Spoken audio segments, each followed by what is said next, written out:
אל העליון שוכן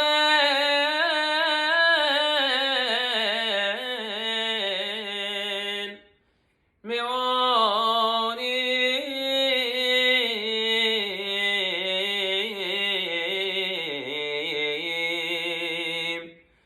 השיר שירה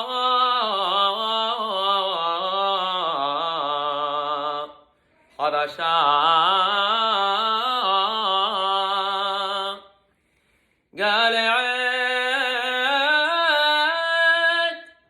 זרע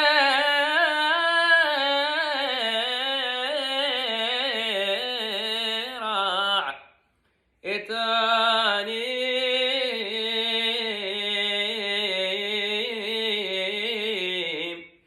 עדתו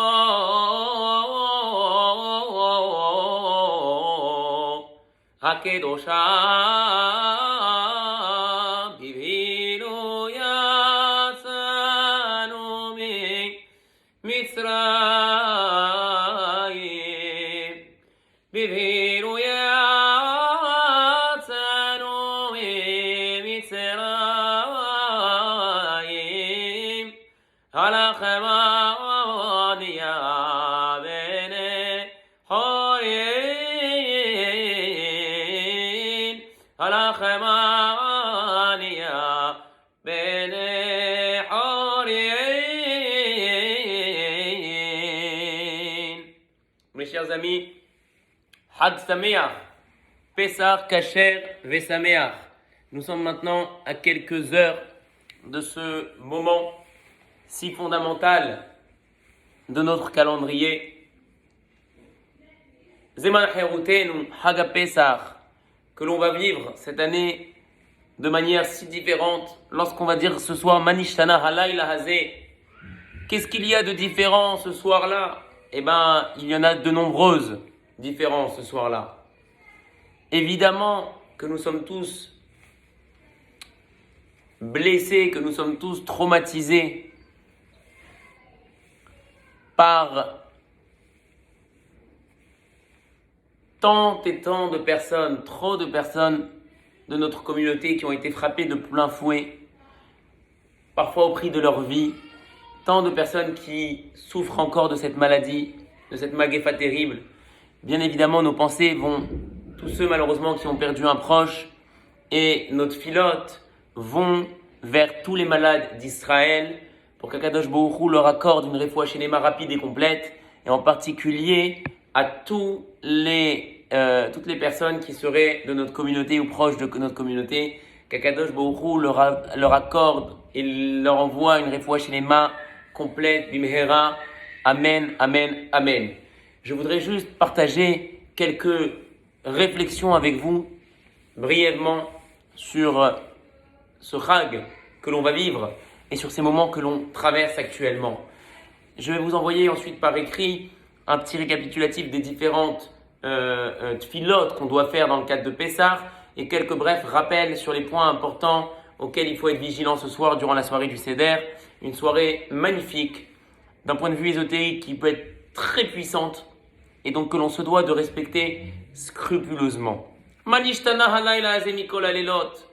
Qu'est-ce qui va changer ce soir par rapport aux tous les autres soirs et surtout ce Pessah par rapport aux autres Pessahs?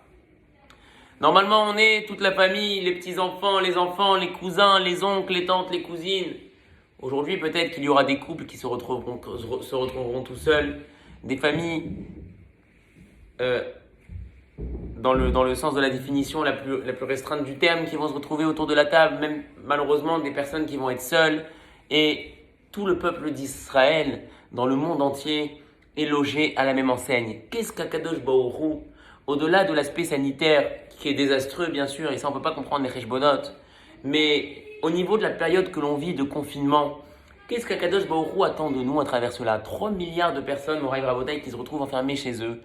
Qu'est-ce que Akadosh Baruch Hu attend de nous? Qu'est-ce que l'on doit comprendre? C'est une réflexion personnelle, je ne sais pas ce qu'elle vaut, mais je voudrais quand même la partager avec vous. Dans la vie, on est conditionné par l'extérieur. Je m'explique. Je vais à la synagogue, je suis conditionné à faire la prière à l'horaire de la synagogue, de faire ma prière dans le timing de la synagogue. Je dois aller au travail parce que j'ai rendez-vous à telle heure, je m'habille de telle manière parce que j'ai rendez-vous avec telle personne. Si vous voulez, voilà, on a une relation, on a une vie qui est conditionnée par des phénomènes qui ne sont pas forcément une démarche qui est 100% personnelle. Là, aujourd'hui, on se retrouve confronté finalement à nous-mêmes. Le matin, quand je fais ma prière, comment je fais ma prière? Est-ce que je la fais en un quart d'heure et je plie l'histoire? Ou est-ce que finalement, naturellement, du fait que je n'ai pas de contrainte horaire pour la faire, je vais la faire différemment, avec plus de profondeur, plus de compréhension, plus d'intensité. Des fois même en chantant. Est-ce que je vais chanter tout seul chez moi en faisant ma tefila? Ça veut dire que finalement quand je chante parce que j'ai envie de louer, j'ai envie de faire la louange d'Akadosh Baruch Hu réellement. Parce que je sois avec 100 personnes ou 200 personnes dans un lieu ou que je sois seul chez moi, si je fais la louange d'Akadosh Baruch Hu, même seul chez moi, je dois chanter. Ou alors bien non, quand je suis chez moi, je chante pas, je fais la prière de manière assez triste, comme ça, assez fade.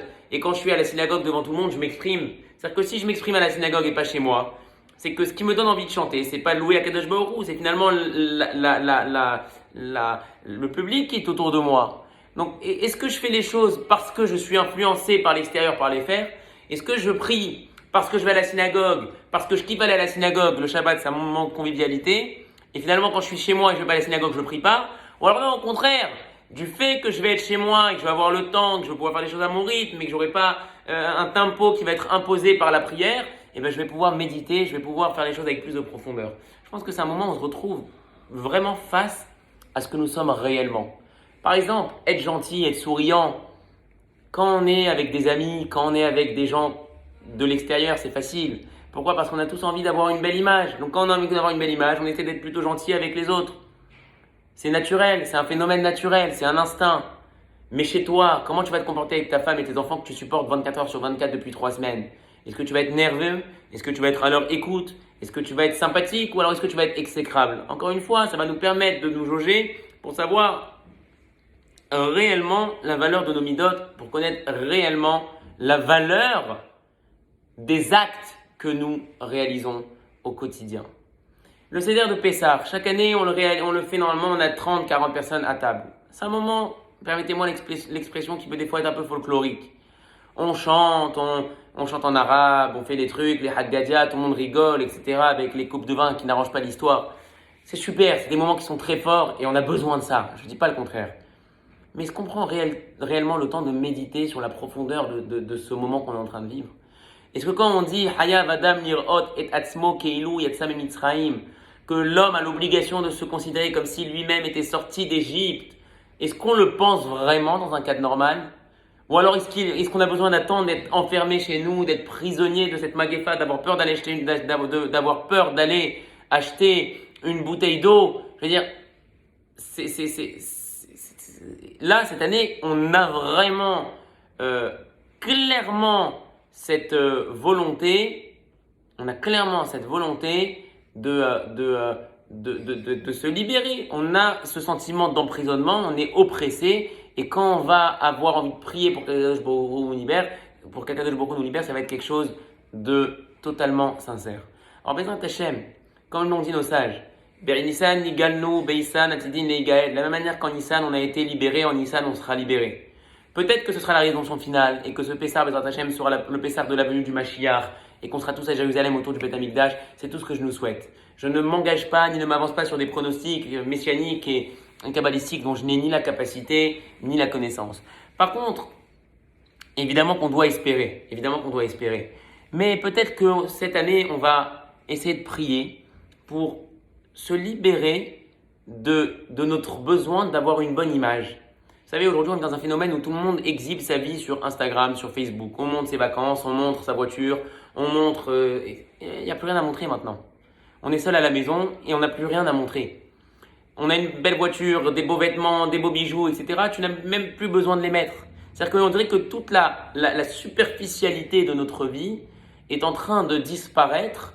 Pourquoi? Pour qu'on puisse se recentrer tous sur l'essence, sur l'essentiel, sur ce qu'on a de plus cher, nos proches, nos enfants, nos femmes, nos épouses, et qu'on puisse ensuite maintenant faire une avoda spirituelle, un travail spirituel qui soit quelque chose de sincère, quelque chose qui soit de personnel, qui soit le fruit d'une démarche et d'une réflexion personnelle, et non pas l'influence d'un copain ou l'influence d'une synagogue ou l'influence d'un rabbin.